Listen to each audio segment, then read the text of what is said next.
There's a lot of rhetoric out there on how quickly you should grow and how soon you need to raise X amount of funds. And, if you pivot too many times or whatever else, I feel like people almost kind of do a cookie cutter. This is the trajectory of a startup. And, if you've been around for too long or had too many pivots, it's I don't know if it has legs, type of thing. And now I've really let go of that.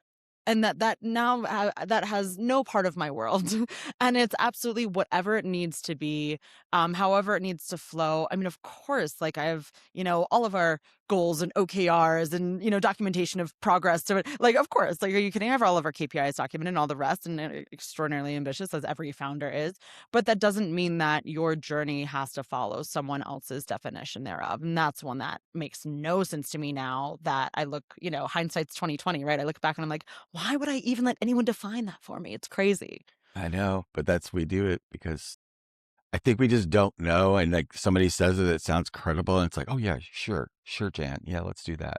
Right. When it's not really based on, I'm going to speak for myself, but I hadn't grown to that space yet where I had that level of confidence, and that's where that grit and just keep.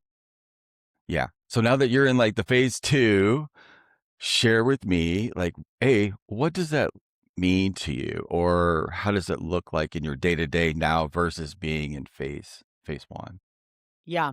I plan my, everything. I plan my time completely differently. Whenever I think about where to apply myself, it's less okay, how much can I get done here? And there's, all of there's these other expectations and from this investor that just came in. And so maybe I should work on getting this KPI up because it's what that investor was most worried about. And whatever, I have a pitch coming up. So I need to maybe get XYZ prepared to have the most impressive looking startup at that time, again, all external. And instead I sort of come to the table of where does it feel right to create the most value?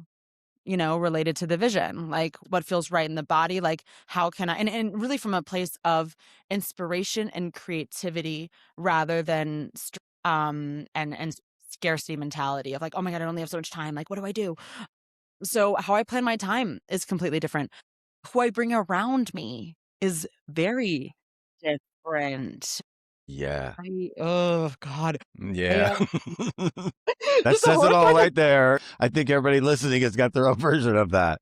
It's so true. It's so true, because if you don't have the right people around you, then whenever they see you changing, that upsets the apple cart. And there's, for you, this is a leadership decision. And for them, that could occur oh, she's shrinking, or she's retreating, or, Absolutely.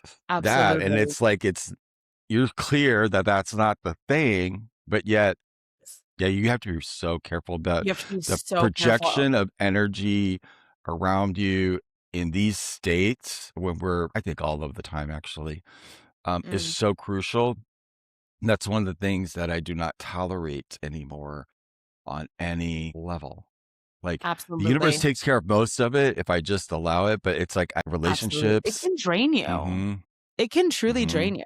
I remember back in phase 1, I hired an executive. It was the most expensive hire I had made to date, and was just now that I look back on, an absurd amount of money to spend on a singular employee. But I hired an executive, and he had been a president of likely the most important tattoo company, globally. Everyone would probably know the name, but I won't say it. But I hired this president because of resume. And I was well, he is, of course. Mm-hmm. You know what I mean? It makes perfect sense. Absolutely the farthest from a culture fit I could ever imagine. Just someone that him and I hit oil and water, and not someone that I feel had a touch to the vision and values that I had.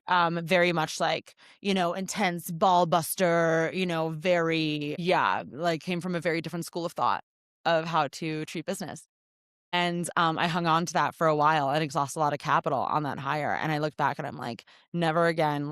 I'm not hiring on resume alone. I'm not hiring assholes or people I don't want to work with. I don't care where you worked or what your job title was.